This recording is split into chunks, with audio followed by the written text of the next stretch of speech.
Hello everyone, another week, another devlog. Today I'll be talking about an important feature in my game, world streaming.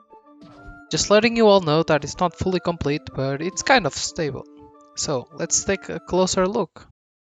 First things first, maybe you are watching the video and you are not a game developer, so you have no idea what the hell is world streaming. To summarize, it's loading only the bare minimum around the player and unloading wherever it's too far away from the player. It's really easy to implement in theory, yet the hard part is to make sure there are no hiccups between loading. I will aim to explain it all in a way that's easy for everyone to understand, without getting too deep into technical details, because I know it's too boring for you guys. Implementing world streaming had to be the most stressful task. If not done right, no one will play the game. Imagine just walking around every 50 steps and a huge frame lag appears. Makes the game really unplayable.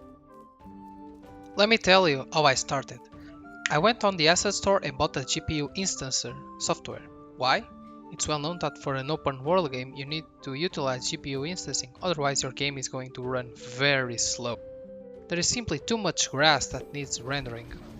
Also, I didn't feel like coding it myself since it would take a tremendous amount of time and would have nearly infinite bugs. Having played around with the asset now, I was feeling comfortable to implement a simple streaming.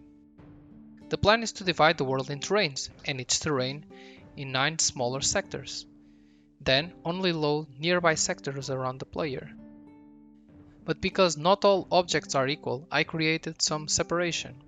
There is low objects and high objects. Low objects are grass, mushrooms, bushes, little things, basically. High objects are trees, rocks, wherever is big. Having a distinction between objects, now I can further optimize loading. Near the player, load low objects with 1 sector of distance, and load high objects with 3 sectors of distance. That is just really easy, right? After coding, I found a bug that made me almost stop develop the game. Stuttering. When loading and unloading assets, even though I was distributing the load between the frames, there was one operation that was too intensive. Filling the GPU buffers with the new object data was really time consuming. The worst part is that it needed to be all done in a single frame for each object type. I had like 50,000 grass objects needed to load in a single frame. That's a very resource intensive process. I knew I couldn't give up, so I started to deep dive into the GPU instancing code. After some time researching, I found a big flaw in a software that needs to run critically fast. The initial load of the GPU buffer gotta have some of the worst code made. Parsing string to integer that are separated by a semicolon that are separated by a new line. I made a new binary file to read more faster matrix data.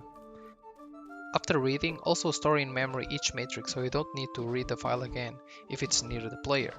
Matrix objects that are far from the player are cleared from memory. With these optimizations, the stuttering disappeared. Yay, boy. I guess. With the major problem out of the way, I moved on to adding more features. There's still a lot left to do, but I'm not feeling stressed about it at all.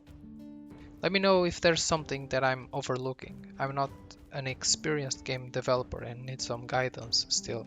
If there is a need to go more in depth on how to make such a system, maybe I can pop another video about it.